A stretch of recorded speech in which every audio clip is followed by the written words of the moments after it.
Fictionkin. For a lot of people, hearing that term causes a plethora of emotions. Secondhand embarrassment, rage, confusion, but for some of us, that makes us feel welcomed. We think about spirituality, we think about community. In recent years, Fictionkin has been pushed into the public sphere due to its prevalent Tumblr community, multiple cringe compilations, A leopard on all levels except physical. I am a wolf. and a rise of a meme in which people tag things as kin to mean relatable. But what is Fictionkin? Truly. Where does it come from? What does it mean? What does it describe? Well, lucky for you, in this video we'll answer all those questions to some extent.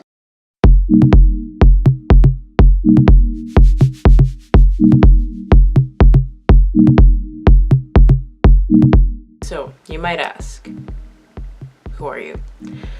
My name is Eric, my pronouns are he, him, and I've been Fictionkin, or at least known I was Fictionkin, for about 3.5 years now. I just wanted to create content about Fictionkin for Fictionkin, as well as some confused parties.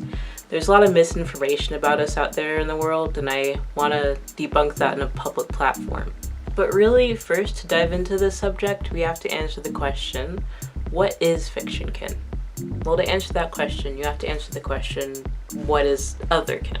Otherkin is defined by Wikipedia as a subculture of individuals who socially and/or spiritually identify as not entirely human. For example, Otherkin may identify as wolves, dragons, elves, things of that nature. Otherkin usually connect their identity to reincarnation, multiverse theory, other kinds of spirituality, combinations of those concepts, or something else entirely.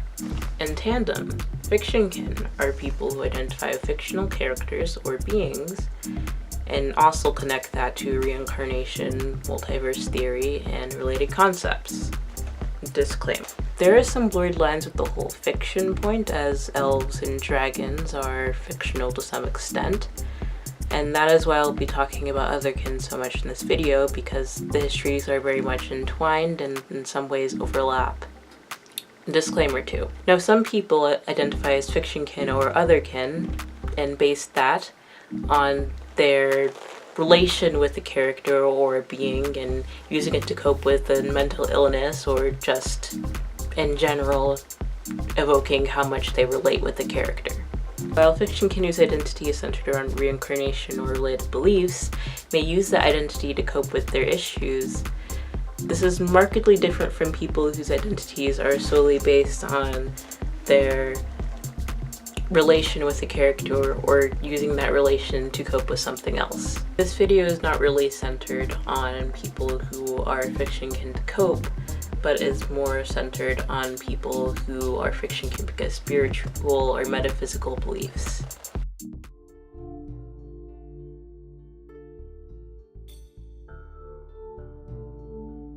Here are 4 common concepts Fictionkin identify as the reasons for their experiences. Reincarnation.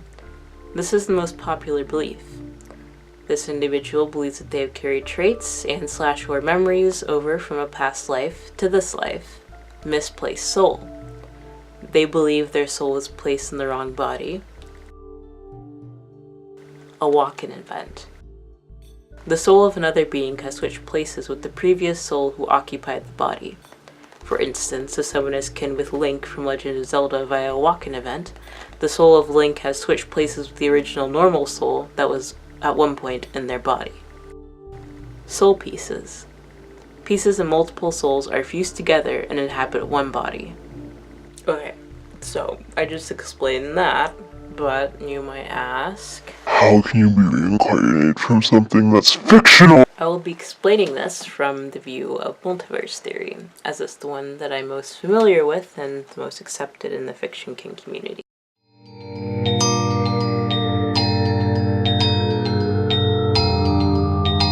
This theory can be applied to all of the beliefs I just mentioned.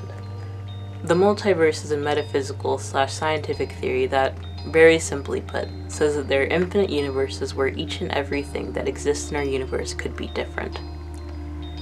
That means there exist universes where cheese is usually green, or a universe where humans don't have eyebrows, or perhaps a universe that is identical to Harry Potter. Perhaps even universes where the very laws of physics are different, our natural laws all shattered to pieces and turned on their heads. Every episode of TV you've seen exists in another dimension. Every fanfiction you've read exists in another universe. And every versions of those episodes and fanfictions exists. A Friends dimension where Ross dies in the first episode. A dimension where there's 3 Beatles. Everything is possible. Everything is happening infinitely, always. So, in the context of Fictionkin, through the lens of multiverse beliefs, it is entirely possible that there is a real Marvel Cinematic Universe. And it is entirely possible within the beliefs of reincarnation, especially considering the sort of strange physics of that universe, that somebody could be reborn from one universe into another, as in our universe. Okay.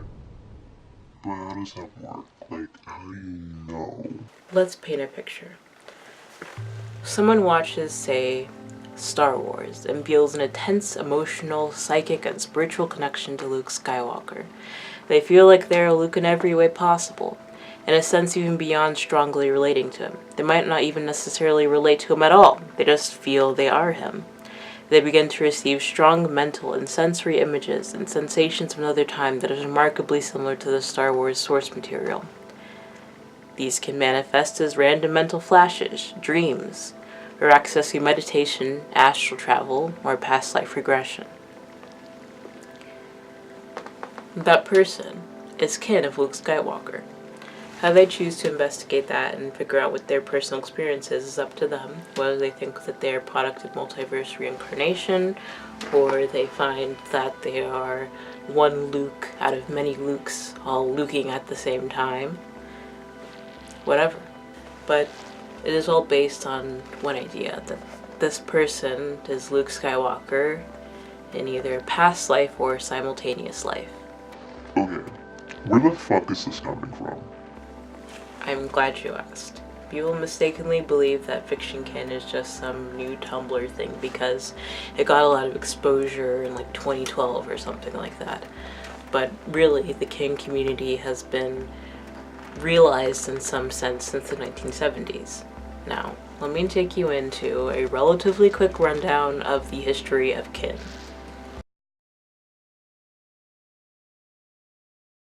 Concepts similar to Otherkin existed since before Christ, but this is specific to the kind of timeline of like kin becoming Otherkin to becoming Fictionkin. The conception of a group that directly connects to modern day Fictionkin took place in the 1960s/1970s.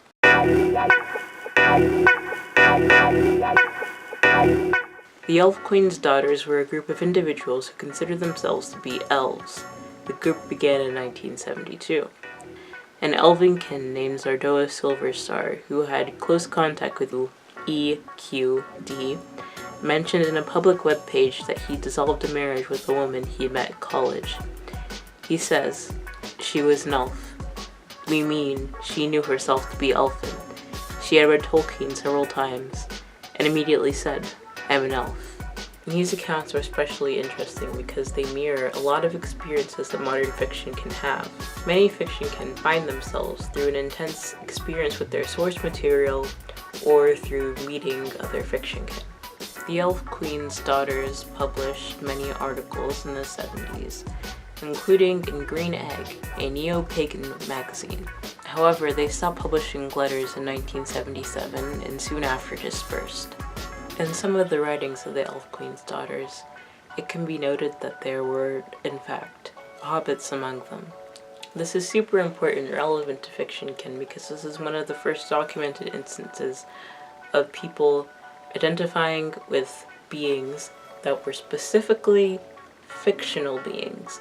Beyond them being mythological, hobbits were, in a lot of ways, created by Tolkien. In the late 1970s, another elven group named the Sylvan Elves, later to be renamed Silver Elves, began writing articles and letters, and were later joined by Zardoa from the Elf Queen's daughters. The Silver Elves lived communally and also went on long road trips. During those road trips, they would make their way by reading tarot cards, playing music, things of that nature. Nearing the 1980s, the Silver Elves moved to California.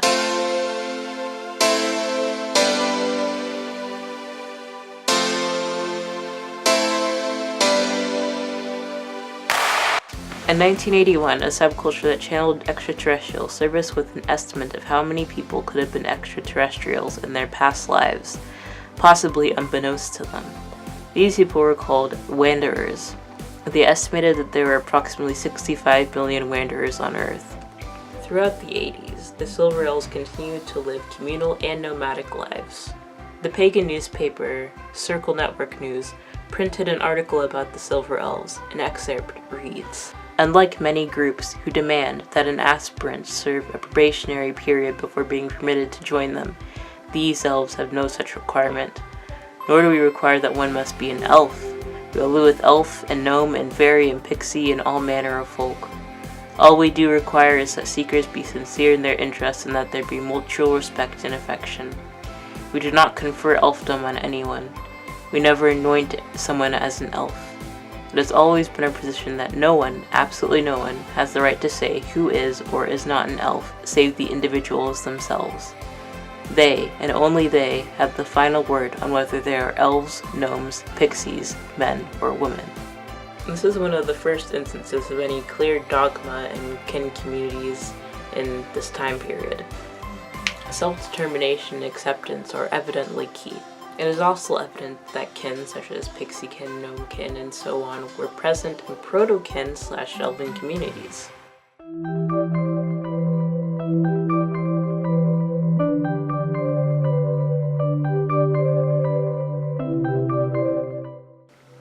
In February to March 1990, a University of Kentucky student named Dara Karate posted to alt.pagan, a Usenet news group, and similar groups about plans to make a listserv for people who identify as elves.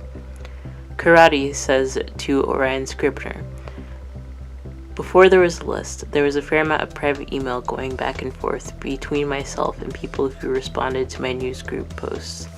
There was a little group of us mostly offline going back to 1986 to 1987. I've known what I was since forever, so..."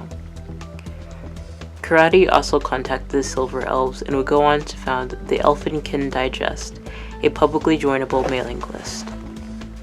The webpage's description read, "The first mailing list on the net for elves and others of the other kind.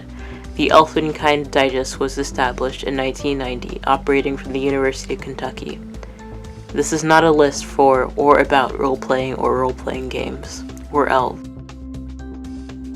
Elfin Digest number 16 specifically was the first use of the word otherkind as a definition of people who identify as other than human. According to Karate, this was a specific branching off from the word elfinkind, and changing the name to the Otherkind Digest was discussed. In fall 1992, the Therian community began to grow with the creation of the alt.horror.werewolves newsgroup. It was originally intended to be a place for discussing werewolves in media, but later changed to a place where many discussed the act and philosophy of identifying as an animal. The were prefix and Therianthropy were used to describe this identity. In winter 1993, the alt.fan.dragons newsgroup was created, similarly starting out as a dragon discussion group, and later morphing into a discussion of identifying as a dragon. The words draconic and draconidy were often used to describe this identity. Examples of individuals identifying as specifically fictional beings can be seen in several members identifying as Pyrenees dragons and dragons from D&D. In 1995, the Elven Nation Manifesto was published by Adrian Morningstar M, cross-posted to 11 news groups, a rallying cry towards all non-humans to not let their heritage slip away. This is specifically so significant because it is one of the first and few declarations of a set of goals and ideologies in a kin community. Alt.culture.vampires is created, which has a very interesting FAQ. Alt.culture.vampires is a place for those who are involved with blood fetish activities, people who just have a taste for blood, people who live vampiric lifestyles, people who think they're vampires, people who know they're vampires, vampires who think they're people, and people who want to argue with people believing in any of the above. In 1996, Altor werewolves suffered attacks from trollers and spammers. There was backlash against Therians in the furry community, specifically expressed in a group called Burned Fur that expressed hostility towards sexuality and spirituality in furry circles. These kinds of responses indicate that kink communities have been dealing with online harassment since the 90s. More Otherkin groups, mailing lists, and websites continued to be made throughout the late 90s and early 2000s, including Otherkin.net, Otherkin Gathering, Feyborn and Astral Entities, and Olderkin, a mailing list for Otherkin who are over the age of 30. Otherkin communities began to pop up on LiveJournal for a variety of kin identities: Therians, unicorns, fae, winged people, and vampires.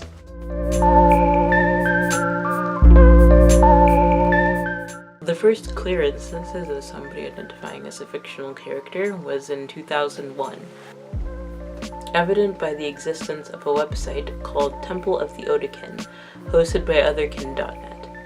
The creator, Kinjo10, coined the term otakukin to describe those whose identities were influenced by or similar to a fictional creature or character.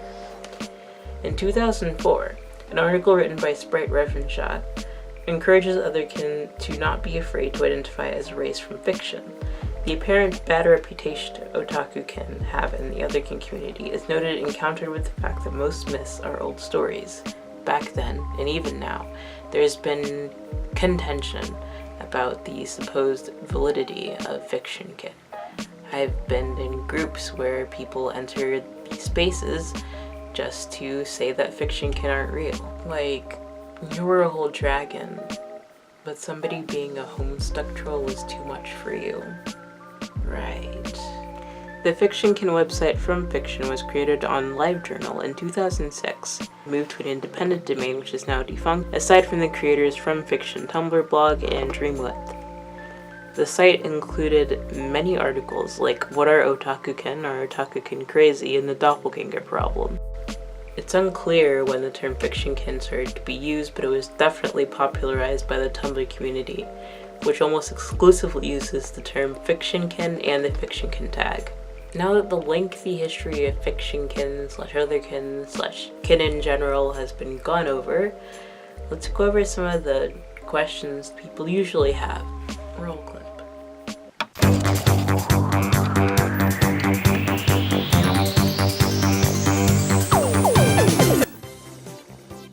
Hi, my name's Eric Blencher, and I'm here to answer all of the questions and misconceptions that you have about Fictionkin. What's the whole doubles thing? You've probably seen someone say no doubles jokingly. This is one of the several instances of people taking the piss out of online kin communities. Some people feel anywhere from uncomfortable to extremely upset when faced with somebody with the same or similar kin to them. They're not the same soul, but it can still be unsettling. Some people specify on their blogs they do not want to be contacted by people of the same kin. That's literally the whole gist of the no doubles thing. What's the whole canon call thing? If you've been anywhere near kin circles, you've probably seen a canon call or such, or somebody talking about their canon. Canon is similar to the term source material, but in this context it refers to the specific universe in which a kin person's soul came from. Canon is similar to the term source material, but in this context it's specific to the source material version where a kin person's memories come from. Many fiction can wish to find the people from their canon, as in find the reincarnations of people that they knew in their past life. To do this, people usually post inappropriate kin tags, sometimes listing important memories from their canon in hopes of finding their friends. If someone's post resonates with someone whose kin they're looking for, they'll usually message the poster and discuss the memories in depth. For some people, the connection is instant. For others, it can take months or years to be sure. Those who find each other refer to each other as canon mates. What's kin dating? Kin dating is a fairly recent and a little bit derogatory term that's come up in kin circles.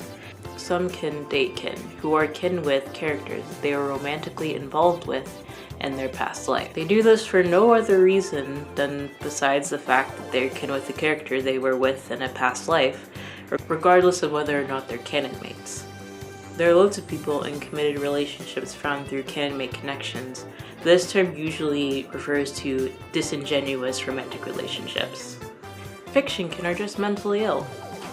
First of all, that's extremely ableist. Being mentally ill doesn't mean that everything you believe in is fake, just as believing in non-traditional spirituality doesn't mean that you're mentally ill. Fictionkin and Otherkin have a long history rooted in metaphysics and neo-paganism.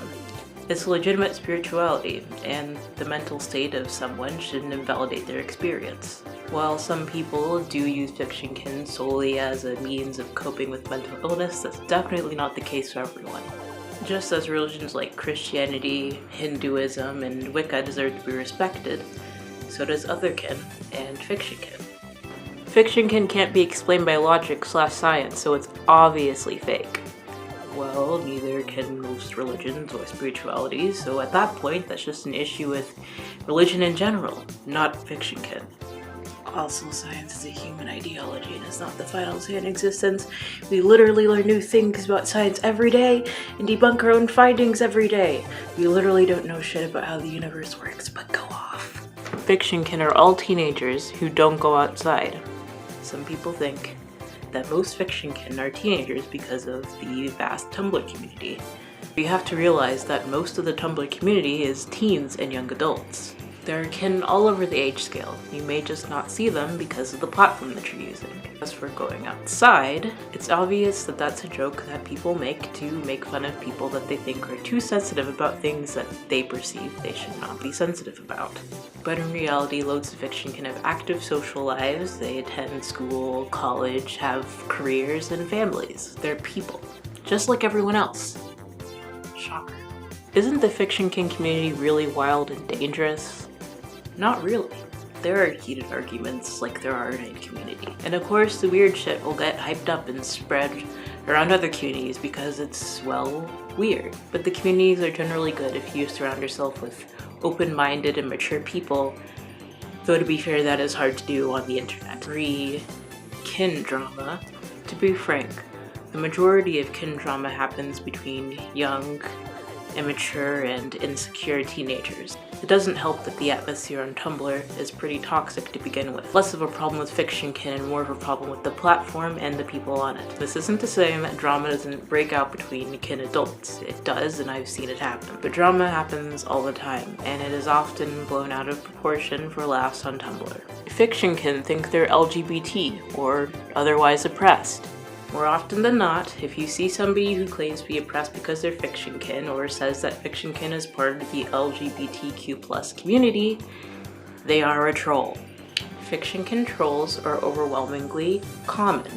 A lot of non-kin refuse to acknowledge this, but if you see somebody who says that they're a Grinch and their pronouns are Grinches/Grinches/Grinch self, and they say that Christmas is anti-Grinch and oppressive, they are a troll. People legitimately believe these trolls are Fictionkin, spread these trolls bullshit, and internalize that bullshit. And of course, when these blogs fess up or are exposed, everybody stops talking about them.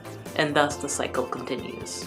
Hopefully this opens your mind some. Tell your friends, and don't let them believe in stupid sensationalized shit or project their internal prejudices onto other people.